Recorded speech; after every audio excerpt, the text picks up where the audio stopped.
Welcome back, welcome back. This is a special short video, shout out video to the person I literally just met 5 minutes ago. I wake up on a nice Sunday and I go to get my coffee, but first I can't find my key for like 10 minutes.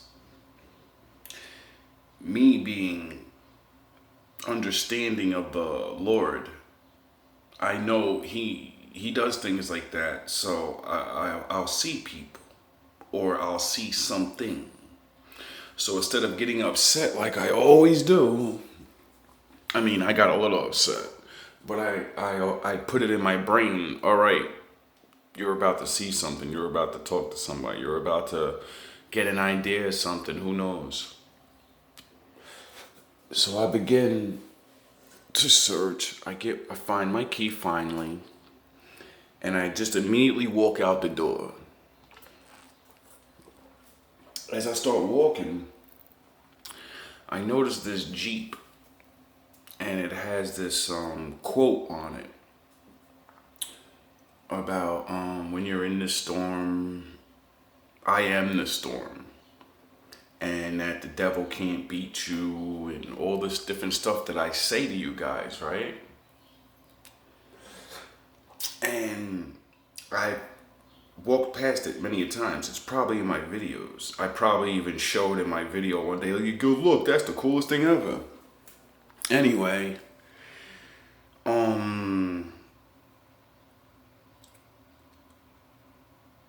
it's always a good message because it's like a Bible verse, or it's things out of the scriptures, and it's good to see people represent. So I proceed to walk up, and I'm thinking to myself, what a beautiful day outside. What are you gonna do today? We gotta make a video. And I don't never not look things up. So I have like at least 5 to 10 videos backed up in my mind. So, like, I'm not even supposed to be making this video now. I'm supposed to be doing one of those videos. But the Lord keeps making things happen, and then I gotta show people this. It's not about the way I wanna do it. It's about the way He needs to be done. Maybe you guys see a certain story or picture or whatever it is the way I'm doing it. I don't know. What I do know is I met someone of the faith. I met someone that can honestly give their testimony and not be ashamed. I met somebody that understood it's all about the kids. I met somebody that believes the way I believe. That it doesn't matter if you make yourself look like a fool. It doesn't matter if you're on the bottom. The Lord will take favor on you. If, only if, you do the work. Now, when I heard her say that, I could do nothing but laugh and walk away, smiling, holding my stomach like, wow, this is the first person that actually is saying the things that I say and really get it. Like, it was amazing. And she was older than me, so that made it even better. Because I always think majority of old people are lost, but I'm sure some of you the Lord has touched. So she starts telling me about herself and her journey. And she's telling me about how her car was right there and there's something wrong with it. And that it made her sad, but she knew not to take it as a bad thing, that everything happens for a reason. So she prays to the Lord yesterday, she says, for help. The next day she wakes up, she goes outside, a guy standing across the street. She talks to him and finds out that he's a mechanic. She tells him her story, and he gets his stuff, and he starts working on her car right then and there. So, when I keep telling you guys the power of prayer, see, the enemy was the car, and she needed to defeat her enemy. Did she use money? No. Did she call her friends? No. She called God first. She asked Him to solve the problem first. Get it? See, every time something happens, you people don't go to my Father. You go to man. And then when man lets you down, then you want to go to my Father and beg. You wouldn't have to beg if you prayed and did the work. See, she does the work, so she prayed, and the very next day, she got answered. And as my Lord is gracefully allowing this woman to get what she wants, because mechanics, they charge your arm and a leg for anything now. My Father doesn't like for his children to be ripped off.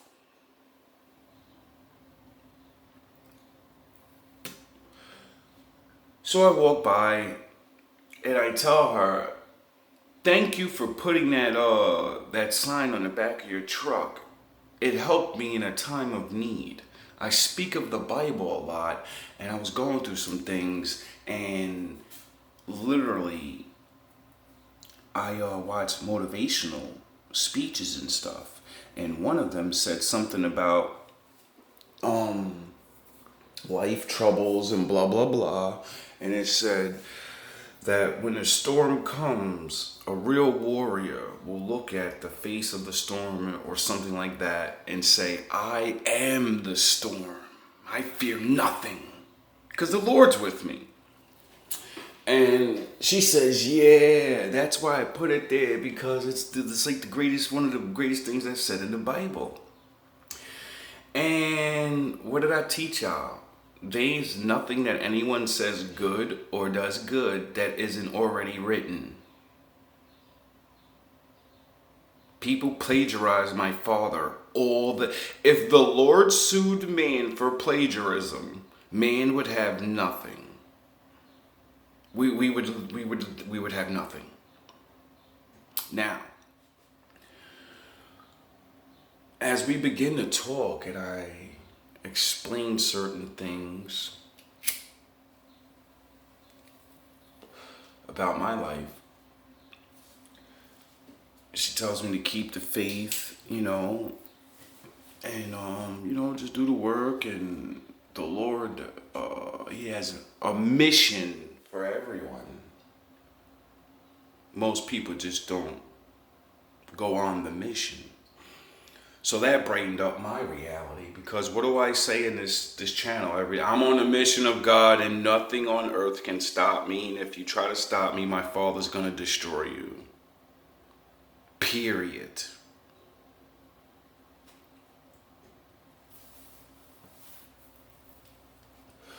As I talk to this woman, and we go over stories and different things, testimonies, right away it drew me back to an episode I made when I met this other old woman that gave me her testimony.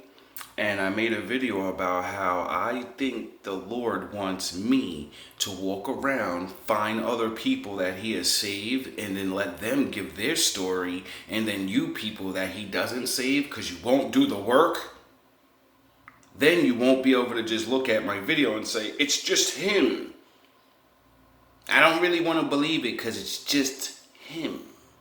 See, when you see that there's many of us out here, and you see the levels we're on, when you see me on the bottom preaching this stuff, and all the attacks and everything. And then when I show you somebody that's middle class and their life is better and all of that, and then I show you somebody upper class, and then we all believe and we all have problems, but we're all on different levels, then you'll understand that sometimes the Lord wants you to be on one of those levels, and that's it. Sometimes there ain't no getting up in this life, because there's the greater rewards in heaven. There are rankings, positions that need to be filled for when the story continues. Now,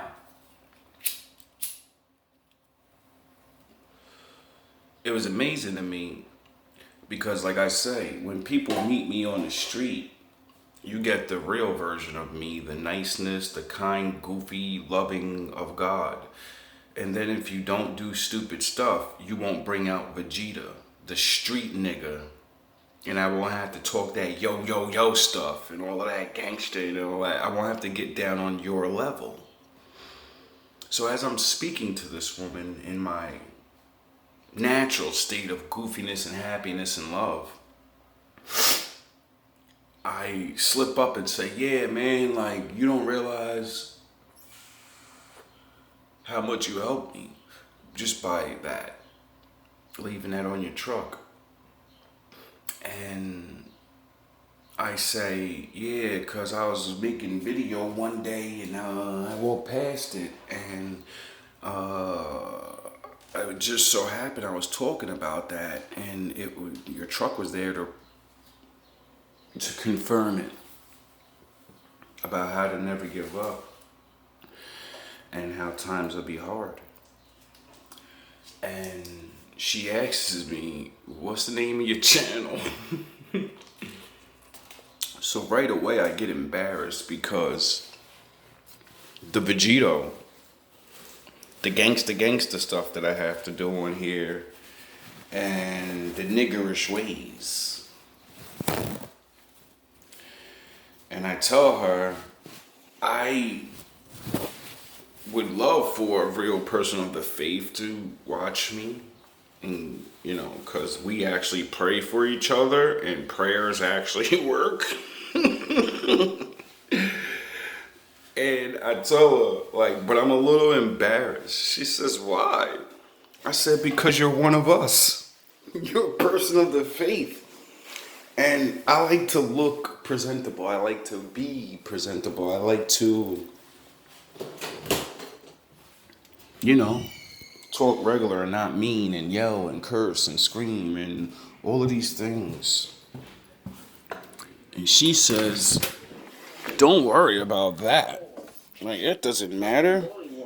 She breaks it down in the language, in the way I said it to use in the video one day. I remember I was walking to my house and I said, you people don't understand. I dress like this and I get angry and I start cursing. I talk like this because this is the way you'll understand. The Lord made me this way and allowed me to look like this and dress like this and blah, blah, blah.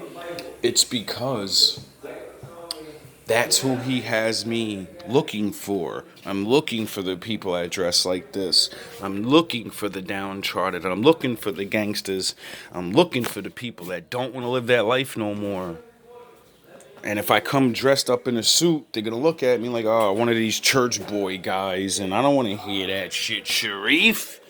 But when you see me in these chains and my gear, my clothes look like yours and I'm fresh, y'all want to talk to me. And then y'all get faith.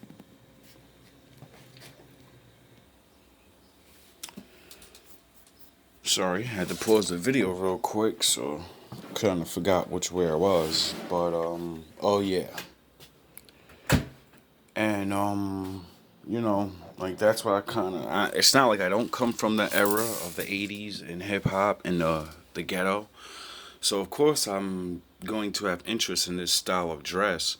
But I grew up a long time ago and stopped wanting to dress like this. But I'm not going to act like I don't like it. I'm not gonna act like I didn't grow up on it, but I'm not gonna act like I shouldn't have slacks and a button-down shirt on with some shoes. I'm not gonna act like I'm not 41. Once you pass 18 and you don't have shoes, a button-down shirt, you're still a boy. You get it, people? Grown men wear suits, and it doesn't mean you're a businessman. It doesn't mean you're going to do business. It means I'm a grown up. I conduct business. I go to work. I may be going to church. I may be just going wherever. Doesn't matter. I want to look like grown up today. I don't want to walk down the street and then see a kid with the same shirt and sneakers on as me. You get it? These little things lead into big things, is all I'm saying. A lot of men say they're men, which there are in other ways. They go to work, they blah blah blah, they hold their household. But then when you look at them, like I say, you dress the same as a 16-year-old boy. And why would the boys respect or listen to you? Why would they think you have more wisdom than them when you dress, you think, you act, you listen to the same music, you talk about let's get these girls. Let's go get drunk and get these girls. Isn't that your entire youth? Let's have fun and get girls. Now you're older, it's let's get more money and get more women. That means you never changed. That means you're still a child. There are a lot of children men. This is why we need the Lord. This is why we need His laws. Because it makes you grow up. It makes you start to change. And a lot of people don't want to change. They want to be sons forever. They want to be big little men. Oh, I wonder if that's because that's what Satan is. Wasn't he a son that thought he was a man? He thought he could run the household, didn't he? And the father told him, you're not equipped. You can't. One of the greatest lessons I've learned reading the Bible was about when Satan disrespected the Lord and thought that he could be like him. And that's what began the heavenly Star Wars heaven battle. And the way the Lord handled him changed the way I look at him. Changed the way I look at power. You see, one, the Lord is very forgiving. Everybody thinks Satan messed up one time, and then the Father said, oh, you try to be like me, you're going to hell now, and you're done. Everybody that follows you, you're all done. That's not how it happened. He gave Satan 3 chances. How many chances on earth do you get before they send you to jail for life? 3 chances, right? Oh, I wonder where we get that from. So, the first thing he did wrong was he went to the other angels, sound the horns, and as he began to magnify himself by doing the Lord's work and all that, everyone started liking him a lot and all this, and his ego got in the way.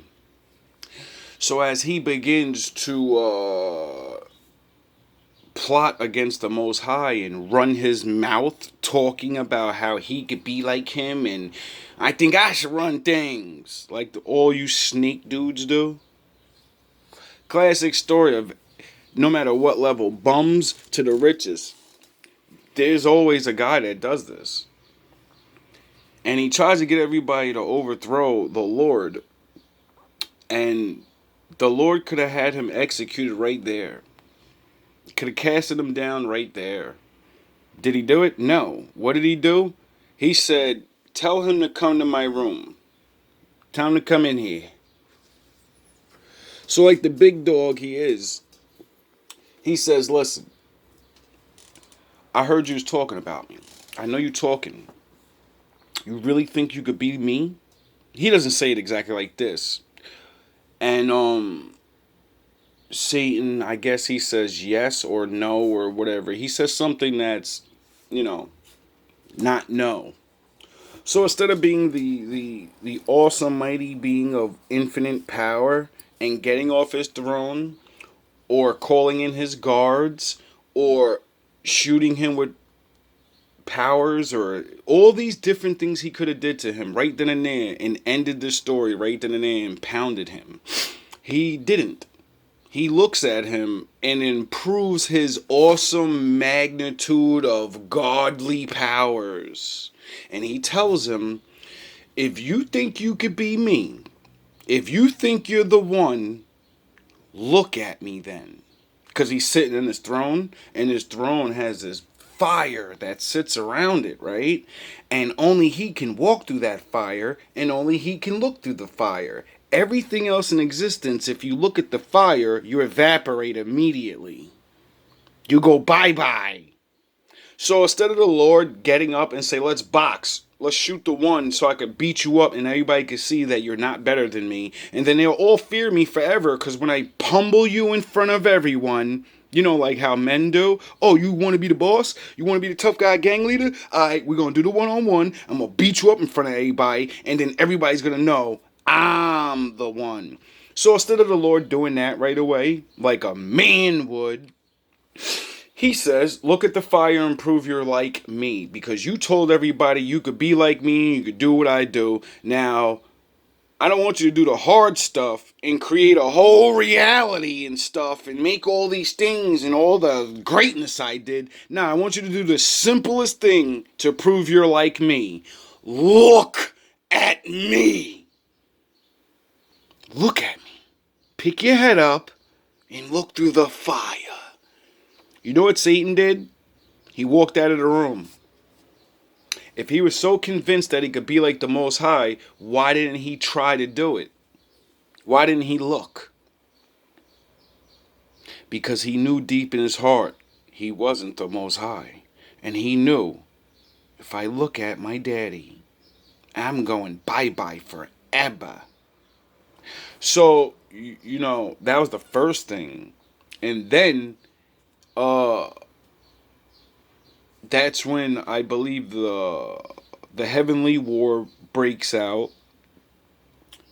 Because, since you can't beat them one-on-one, now you want to go get people jumped. Like wicked people down here. So he goes and gets 2/3 of the angels, like it says, or whatever. And then they have their little war. And Big Dog doesn't get off his throne and pummel him then. He says, all right, maybe he'll get the point when I send one of my little guys down. Hey, Mike. Hey, Michael. Go deal with your brother. He's a nuisance. So he gets him beat up by his brother, which, should have made him believe, like, all right, I can't look at the fire. I can't beat my other brother. And maybe I need to stop this hating on my daddy thing because I can't win. Did you think he stopped? No, he didn't. I wouldn't be here telling you this story. Now, then, the Most High, instead of putting him in the pit, this is the second time you want to wild out. So, you don't go to jail forever. You get punished for a long time, right? You go to jail for a while. So, what happens next? He kicks him out of heaven. And he puts him in the garden. So you're basically demoted from the glory of the heavens and the majesty of your own kingdom and your rulership to now you got to be in the garden with the mud man, Adam. And you're really being tested. See, Satan didn't get put down there to hurt Adam. He was being tested. That was his third and final chance. And like the greedy warmonger that he is, what did he do? He tricks Adam and Eve, and then he tries to take their kingdom, the earth. And he succeeds. Get it? That's why we need the Lord. You people don't get it. My father gave him 3 chances before then he kicks him out the garden, and that's when he tells him, "You're going to the fiery pit. When all this is said and done, you're going to burn for eternity." Why? Because he had 3 chances. So now you're going to get life. You're getting a life sentence. And he also tells man, "You know I didn't make jail hell." The life sentence, the eternal sentence, I didn't make that for man. I made that for them. You all can be forgiven, but you gotta walk. You gotta talk.